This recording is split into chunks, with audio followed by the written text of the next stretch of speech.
اس کے بعد جب 2-2.5 گھنٹے وہاں میں خاموشی فرمانے لگے کہ مولانا نورانی کی نہ سناؤ،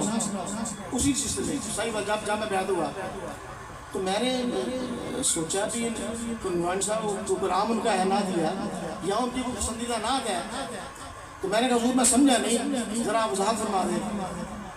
تو آپ نے فرمایا کہ جب فیصل آباد میں آپ سے ملاقات ہوئی تھی،